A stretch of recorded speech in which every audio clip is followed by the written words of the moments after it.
friends. Welcome to Flosstube and Variety Show number 111. 111. 11-1, as is said in The Lord of the Rings. This is Friday, March 29th. I'm Emily Williams in Chapel Hill, North Carolina, where a moment ago it was sunny. Ah, there comes the sun. We had quite a bit of rain recently. I woke up at 6 in the morning with a thunderstorm, which was a relief because at first when I saw the flash inside my closed eyelids, I thought, oh no, my retinas are torn or something, but it was just lightning. I love a thunderstorm. It's one of my favorite types of weather. But I just like weather. I really do. Anyway, that is a bunch of nonsense. Flosstube means cross stitch, and variety show means other things.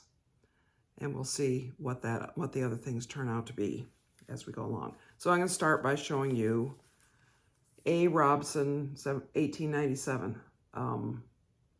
This was the retreat project at the Great British Sampler Weekend last year in 2023. And I did the pillow, as you'll know if you've watched for a while, and I'm working on this. And I have a paltry amount of progress on this, but you can treat this as a before picture because this is one of the pieces I'm going to take on our little trip that we're going on next week. Because, and I'll tell you in a little while what the criteria are, but I'm going to take it, and who knows, I might finish it. It's in the realm of possibility. So another thing I'm going to show you is Sampler 193. This is by 2x2 Stitch Art, which is a Ukrainian designer. And when Russia invaded Ukraine a couple of years ago, I went on Etsy and bought some charts from a lot of Ukrainian designers because it was a way to get, to help actual individual Ukrainian people. So this is my progress. Is that how it goes? Does it go like this? I think it goes like this. It doesn't really matter because it's symmetrical and square. You know, it's so funny because when I work on it, so I'm working on this part of it, whatever. This is where I've been working. I haven't worked on it very much, but again, this is a candidate for being taken on the trip. And I just think it's spectacular. And the more I do on it, the more spectacular it is.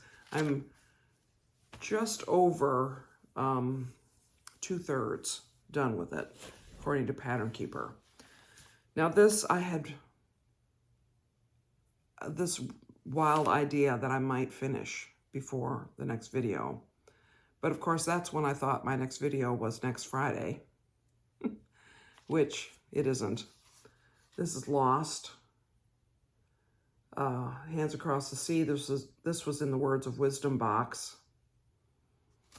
And I did quite a bit of it. This is on 46 count Latte, and I'm using 103s. So I'm almost to the bottom of the side borders, and then I'll have the bottom border to finish. And as you see, there's one more line of text, and then there's the date with these wave type borders and the bottom border. So that's all there is left to it. I am not going to take this with me because 46 count linen is too small for me to comfortably work on using my portable halo light. There isn't quite enough size to the lens nor magnification to be really comfortable with it. I can do it, but I feel like I will give myself a headache if I do it for very long. So I'm not going to take this with me. That's fine. It's close to a finish whenever it is. And then, of course, Jane Boer. I don't mean to. So this is Jane Boer. This is a sampler that hangs in the LeRoy House, which is the historical society, the LeRoy Historical Society, in, as you see down here, LeRoy, New York, Genesee County. Jane Boer, 1834. And this is a sampler that my friend Leslie has charted, and I'm stitching the model. And this is 40 count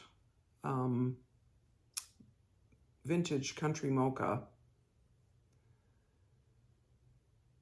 And I am just, it feels like I'm a breath away from finishing, but really.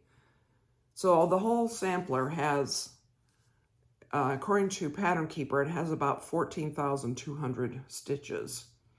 Now, Pattern Keeper does not count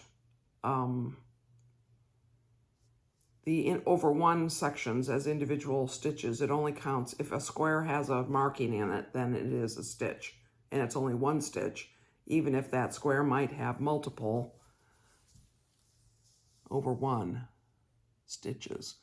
But you see that I have finished 4 lines of the verse.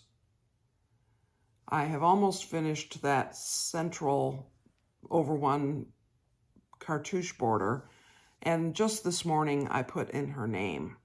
I had had hopes of putting in more of, actually, so it isn't only her name there, it's actually Jane Boer's, there's an S, work, and then it gives the date. And interestingly, there is no apostrophe for that S, even though there is an apostrophe for or. Where is it? So it's backwards in the camera, so that's why I seem illiterate. Yeah, there is an apostrophe for that, but there's not. And I mean, I checked the picture, the photograph that Leslie sent me. I check it on my computer, not just on this printout, which isn't as good as it could be, when I have questions. And then I ask Leslie a question, and then she checks it and sends me the definitive designer answer. And so this is, that's what it is. I have about just under 4,000 Pattern Keeper counted stitches to go. So where are those stitches? Well, obviously, to finish this over one part, to finish what's down here, which is her name, the date, and the place, and some red ribbons. And then there's this bottom over one border needs to be finished, and the side one. And then the outer border needs to be finished. And then up here, there's an alphabet line, and what else is up there? Oh, there's an over one flower. So there's various things. And I actually have held off on doing any of the regular stitching on this recently, because I am going to take this on our trip, even though it's 40 count. And I'm not going to do the over one part, but I think I can do the regular over two stitching using the light that I have. And if I can't, then, I'm not going to worry about it. I won't do anything on it for that time. I did some math, because that's, of course, how I do a lot of math when I'm thinking of my cross stitch. And if I do not stitch on it at all on the time that we're gone, I need to stitch 163 stitches a day to finish it by the end of April. So there's a few assumptions in there. One is that that's 163 Pattern Keeper stitches.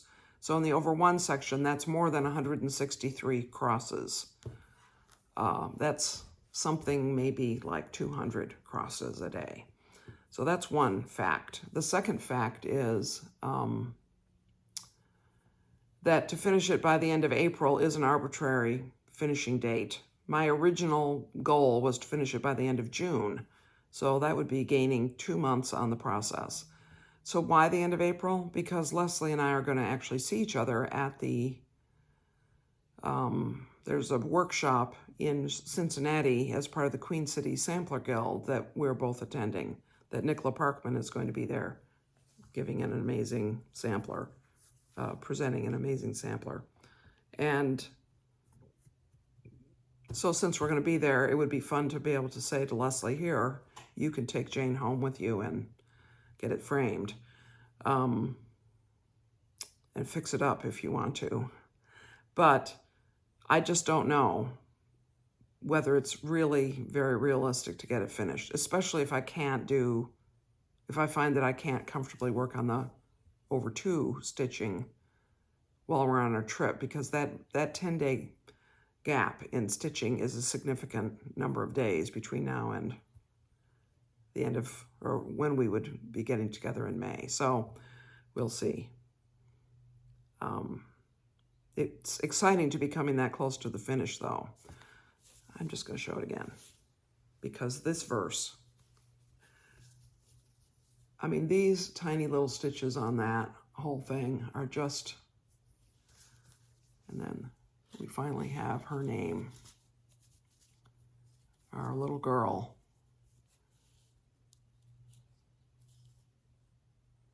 Sorry, there's a fold there.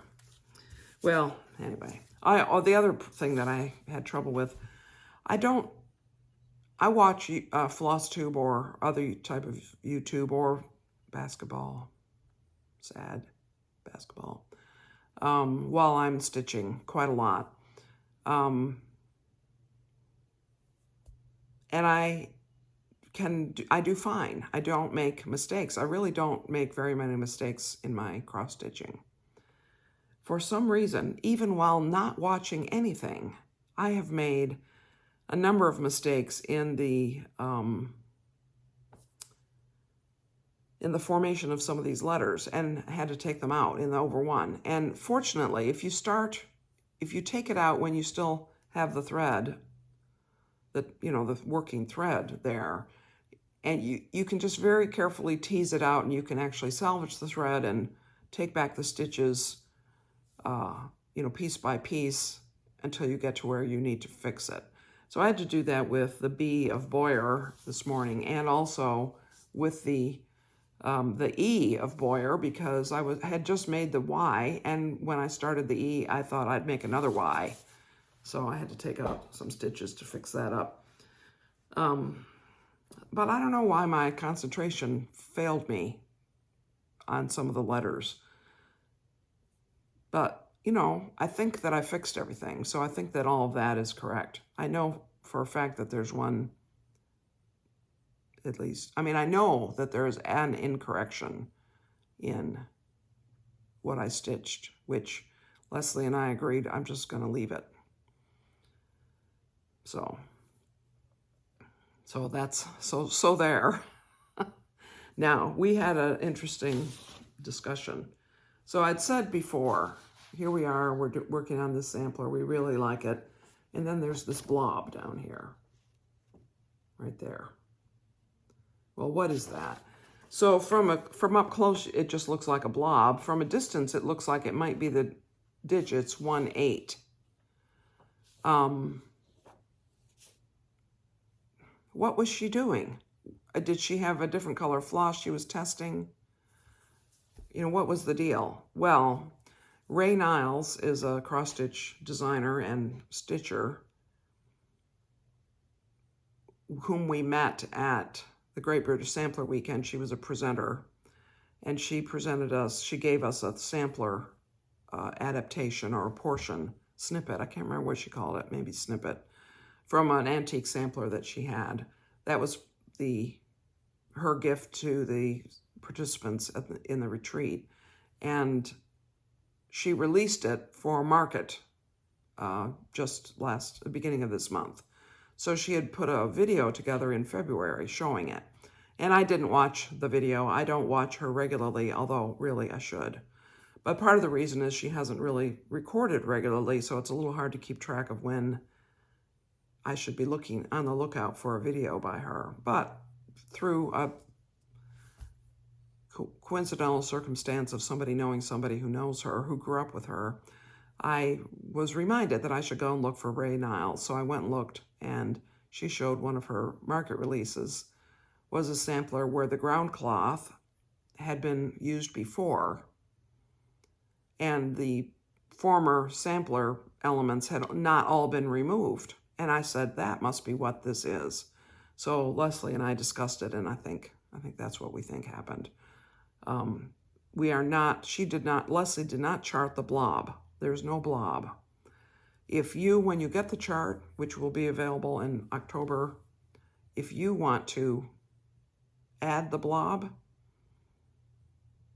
perhaps we'll put a nice photograph in that's close enough for you to see exactly what blobbish stitching you should do. I did figure out what DMC color was the equivalent, so can't remember what it is offhand, but I have it written down somewhere. Anyway, that's a lot about that sampler. So what else do I want to talk about? Well, I have a couple more cross-stitch related topics. One is, this is a Clover Hoop. Clover is a company that produces a lot of sewing notions, and many of them are excellent. I'm just looking around because I usually have some sitting around. I don't happen to right now, oddly. Well, that's partly because the cleaning service came Wednesday, and so therefore I had to clean up. But I did get this hoop. This is a 7-inch, well, it's 18 centimeters. I think that's about 7 inches. I got this hoop recently just to try it out, and I have tried it out, and I wanted to give you some thoughts on it. First of all, this screw operator thing is excellent, and it's enclosed here at the end, so your thread can't catch under it. So that's really a good feature. And it does open up. It works smoothly, and it opens up pretty well to get your fabric into the hoop. I don't want to go so far as it will undo, and it's a nice, smooth, sturdy feeling hoop situation. This fits in there, and you close it up. You know, it operates the same as hoops that you've used before. But this feature is nice. It's a deeper depth to it than the ones that I usually use, which are these Bates. So this is what I usually use, and this is the Clover Hoop.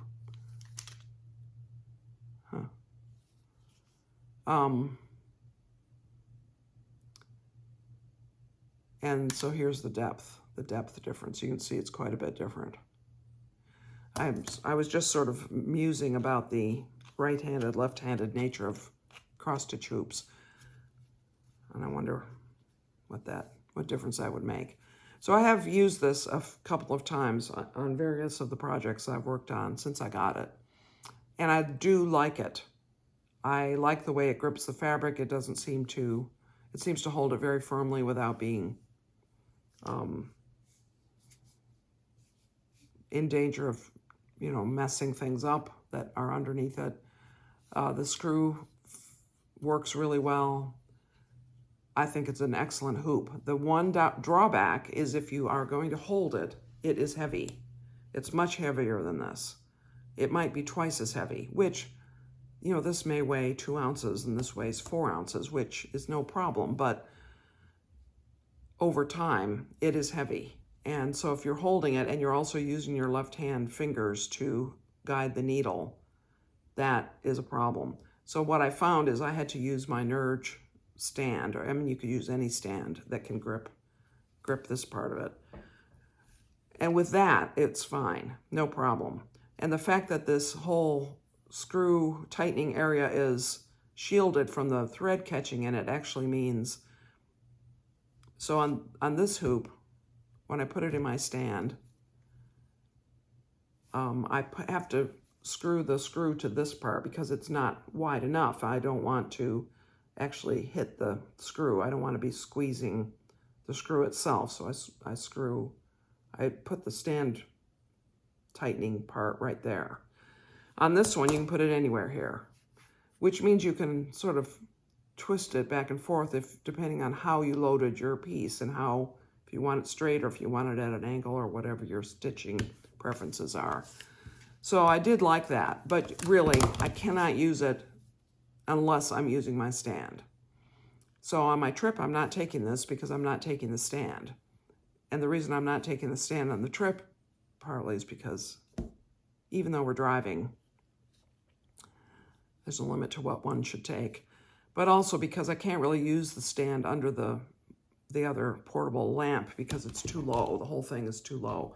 I'd end up stitching way down here, which I can't see it no matter what the magnification is. So I won't be taking this, but I do think it's a good hoop. And it's a nice hoop in the 7-inch. I think that 18 centimeters works out to 7 inches. And here somewhere I have, oh yeah. So here's the Bates 7-inch hoop. And it's fine. You know, it's perfectly sturdy enough.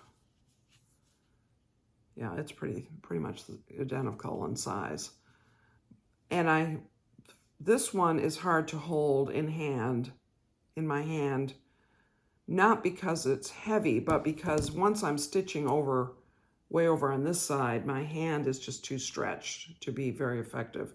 So in a stand, it's good to have the big hoop because then you can stitch a bigger area before you have to move the hoop. So this one I mostly use on the Sampler 193.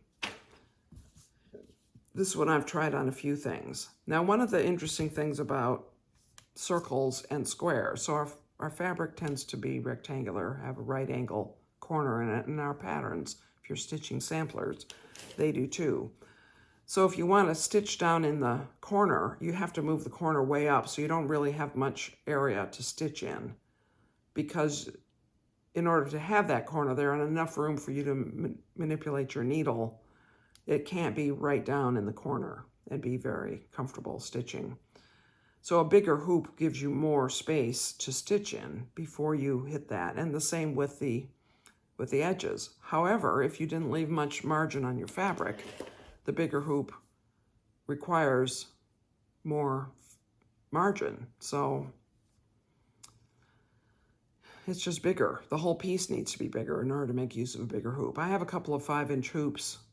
They're not currently in any of my projects because I don't have a need for them at this moment. But so then the other thing I pulled out because I was looking for something else.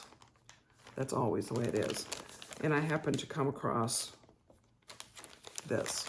I'm taking the cover page out of the bag because it's in a plastic bag and you won't be able to see it. So this is a picture of the antique. It's called LM 1914 to 1917. Now this was in the door prize that Leslie won at the Great British Sampler Weekend last year. And I talked her into giving it to me. And then I, of course, put it away. But you know, you can't stitch everything. But I might have to try to stitch this. It's only 2 colors. It's charted for DMC 814 and 820, both of which are colors that I like. I do like very much. And this happens to be, it doesn't say what kind of linen to use.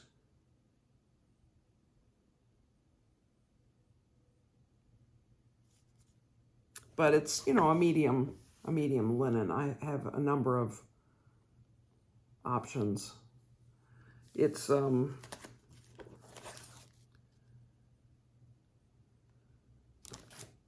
here it is.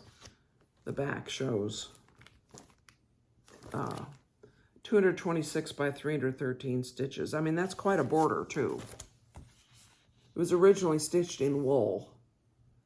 I wouldn't do that, but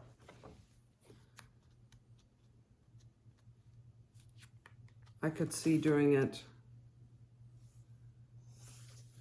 you know, one strand on something dramatic, something that really shows the dramaticness of this. So this is not one I would do on 46 count. I would do this on 32 count. I think I have some options. Now, am I going to start this before the next video? No, do not be worried. I won't, I promise. Okay, let's move on to true variety show. I was looking around. Oops, sorry, I just bumped the camera. Hopefully that will calm down. I was thinking about things that my husband and I might take on our trip, and I was pawing through some games. And I realized that I have 3 games that are themed on quilting. And I think 2 of them were gifts, and 1 was I bought. So this is called Patchwork. This is a 2-player game. It's a tile laying game. It doesn't take long to play. And your goal is to fill your board with tiles, well, you can't really tell on the back, with the tiles, and there's mechanism for selecting tiles and for scoring tiles and that kind of thing. It's fun. It's actually a pretty good game. It works really well with the idea as a quilt idea, because quilt squares are basically the same as tiles. Similar, this game called Calico, and this is another tile laying game. Sorry, let me hold the whole thing up. This has a million different little pieces to it, but it actually is a fairly straightforward-ish gameplay. Now, I was given this game for my birthday by my friend Susan 2.5 years ago. And that was right after our dear friend died unexpectedly. So my brain was not in the game, shall we say. So and we did play it, and I just don't remember a lot about it. But I do know that it's based on hexagons, like Grandmother's Flower Garden type things. It's based on pattern matching games, and it has to do with cats, because of course if you make quilts and you have cats, then the 2 always meet. And I remember it being intriguing, you know, worth playing, but I just don't remember the details. But it's just to point out that there are thematic games relating to our various passions. And then this is a game called Quilt Show, and it's a similar idea. It's a tile collecting game. And in this case, you have fabric cards, which have different colors of fabric. Whoops, it's sideways. Different colors of fabric that makes you able to select tiles. And then you, in your own sewing room, behind that screen, you assemble your quilts until there's a quilt show, and the idea is to win the quilt show. And we've played this more. Cindy and I have played that. So that is just something that I dug out of my game closet when I was looking for something else. My theme this week has been accomplishing things while trying to do something else. It just seems like I don't really accomplish the main thing, but I do the other things. So that was the briefest variety show ever, probably, even compared to my very earliest videos, where the video itself was less than 25 minutes long. Anyway, sorry about that. If you were expecting more, if you want to know more about these games, I think we're going to try to play Calico sometime in the next few weeks. Well, we're going to be gone, but sometime. And I may have more to say about that later, because I do remember it having it seemed worthwhile to learn the rules for the sake of the fun that the game would be if one knew the rules. Okay, a couple more little things. First of all, as always, thank you for watching. Returning viewers, new viewers, you're all so welcome, and I appreciate your comments. I was just watching Denise Black Ribbon Stitching. I was just watching her latest video right before I realized I better get going on recording this. What a great, bubbly personality, by the way. If you don't watch her, let me just see if I can figure out let me pull up my computer here, see if I can look at what the actual name of her video is, because I paused it in the middle because I was running out of my own time. Black Ribbon Stitch Studio. Very fun. She does fat quarter shop and mirabilia and other designs, ornament Christmas patterns and things like that. Really fun. Anyway, I was watching her.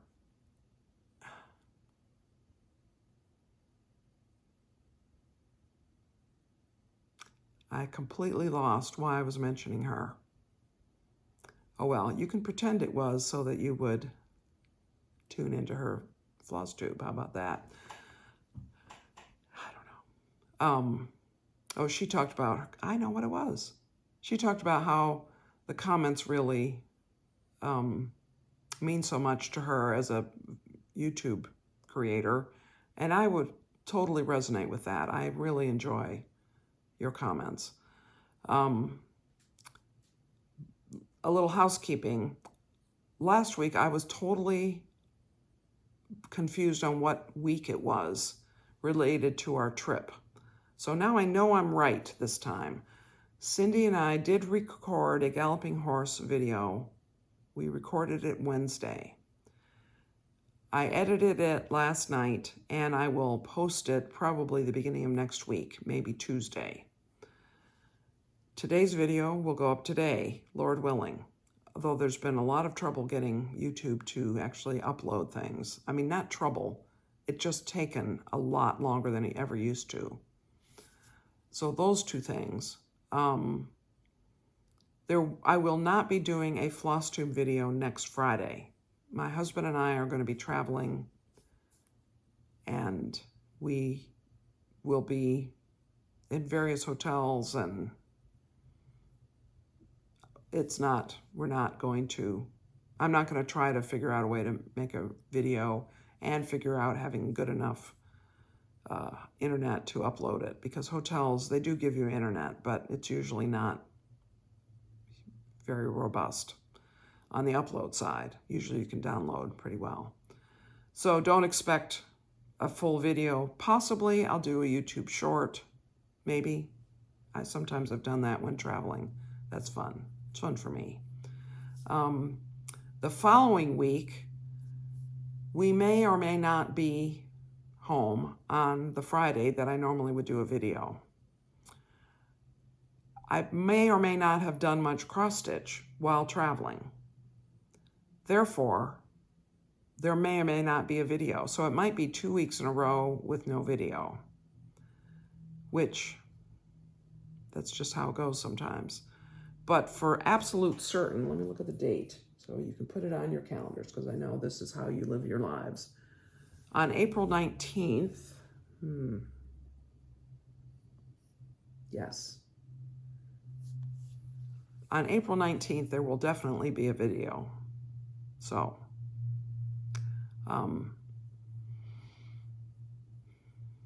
and there will be a full week of stitching plus some random stuff while we were gone, and plus this weekend, which is Easter weekend.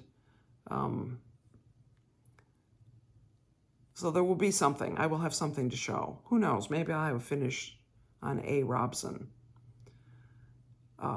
By April 19th, I will not have a finish on Jane Boer. So none of you who might be especially interested in that, Leslie, should get your hopes up on that. We'll see what happens. Okay. By the way, if you are interested in quilting, you really should watch Cindy and me. And if you're not interested in quilting, you should watch us in the Galloping Horse video, because we enjoy each other and enjoy what we do so much. We talk in that video about the 2 quilt shows that we visited in February and beginning of March, and our projects that we're working on, and we exchange some nonsense, and that's how it is. That's how it is. You know how it is when friends enjoy a hobby together. Okay, that is what I had to say today, and I hope that if you celebrate Easter, I hope it's a wonderful, meaningful holiday. If you don't celebrate Easter, I hope you have a great weekend and I hope you have a great stitching time. Perhaps the societal celebration of Easter will rub off on you. And if you have the slightest inclination of this time deciding to go to church for Easter, every church will be thrilled to have you. Many people go to church on Easter who don't normally go to church, and there is no wonderment about that. So think about it. Think about whether you'll do that. I host our church's online service, and I will also be going to church, and I'll be doing it both at the same time. I'll be hosting the online service while I'm at the service, and I think it'll be really great. My husband's singing in the choir, and there'll be trumpets, such like that. Anyway, happy Easter, and many blessings to you, friends.